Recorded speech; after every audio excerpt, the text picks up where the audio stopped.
Quem manda na Petrobras? Qual influência o governo pode ter nos preços de combustíveis?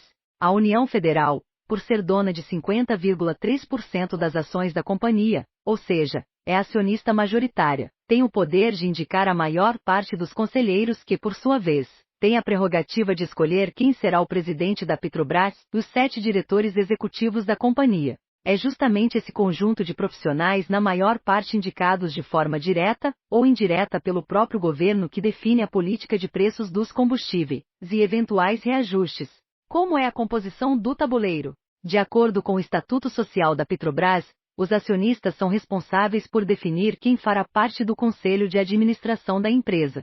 O órgão é responsável por definir e aprovar o planejamento estratégico, eleger o presidente e a diretoria executiva, fiscalizar a gestão e as contas e aprovar qualquer operação que tenha um impacto de longo prazo. O Estado brasileiro, que possui 50,3% das ações ordinárias da Petrobras, um tipo de ação que dá direito a voto nas assembleias, indica até 7 conselheiros para o órgão. Deve ser imperativo. A Constituição é o guia maior. Alessandro Octaviani, professor de Direito Econômico da Universidade de São Paulo, USP, chama a atenção para o fato de que, acima de investidores, acionistas e estatutos sociais, as empresas estatais como a Petrobras são guiadas pelo que está escrito na Constituição Federal. E assim como qualquer outro ente da administração pública, essas empresas só têm uma função: cumprir a Constituição.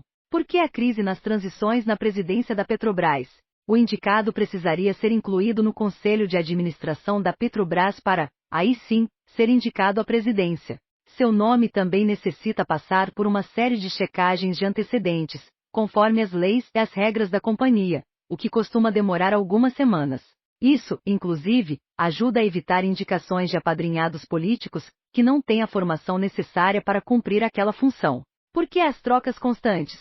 O governo, como controlador da Petrobras, não tem apenas o direito, mas o dever de trocar o presidente da empresa, para corrigir os rumos que não se adequam ao que está estabelecido na Constituição. Quando a política praticada por uma empresa estatal atrela a decisão sobre preços a um cartel internacional, e cujo resultado prático é a inflação, algo precisa ser modificado na gestão de modo que ela se readeque aos termos da Constituição. Para definir o valor do combustível, a Petrobras utiliza um cálculo instituído desde 2016, na presidência de Michel Temer, chamado preço de paridade de importação.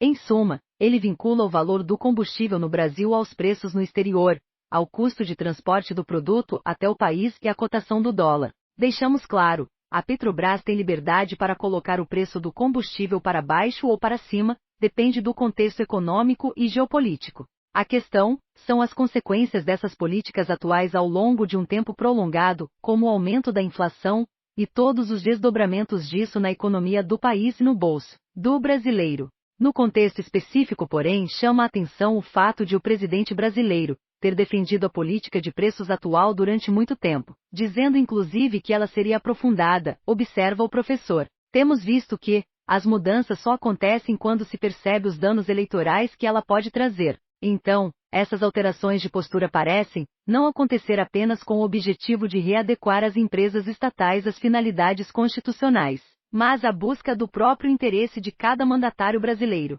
Por que os preços podem cair ou subir? Especialistas ouvidos entendem que o novo comando da Petrobras não modificará significativamente a política de preços da empresa. Essa alteração seria arriscada e extremamente custosa para o presidente da companhia em termos legais. Na eventualidade da troca do presidente da Petrobras, o novo indicado pode até adotar uma política de preços diferente da atual, mas estará sujeito a questionamentos jurídicos por deixar de atender ao interesse dos acionistas, em detrimento de atender questões políticas. O presidente da República corre grande risco de fazer uma nova troca, e quando o CEO estiver de fato no poder da estatal, se recusar a fazer qualquer grande mudança por medo de ferir os interesses dos acionistas.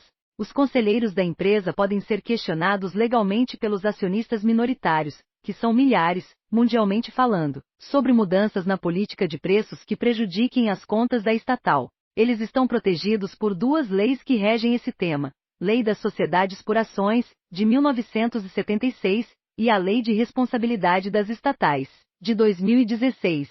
As leis determinam que as estatais sejam operadas obedecendo a critérios de governança e estabelecem uma série de obrigações aos sócios. à distribuição de dividendos e aos sócios minoritários. A lei das estatais também veda a participação de integrantes do governo ou de partidos políticos no conselho. Já o Estatuto da Petrobras determina compensação pela União, caso a estatal seja instada a cumprir seu interesse público e haja diferenças entre as condições de mercado definidas, o resultado operacional ou retorno econômico da obrigação assumida. E o que decorre daí é que qualquer um que tente dar um jeitinho para burlar as leis certamente será processado fora da empresa. A força do mercado financeiro é tão potente para tomar para si os rendimentos das estatais brasileiras que se produz uma ideia de que a empresa precisa prover apenas segurança ao acionista minoritário e não pode promover políticas públicas. Isso é estapafúrdio, ridículo. A Petrobras não pode realizar ato lesivo à economia nacional. E não há nada mais lesivo do que a inflação. E aí? Curiosamente te fez pensar? Obrigado pela atenção, deixe um comentário inteligente. Responda. Quem é esse? Dica. Promulgou a Constituição de 1988. Nós precisamos de sua opinião. Valeu. Créditos. Este texto foi originalmente publicado pela BBC News Brasil.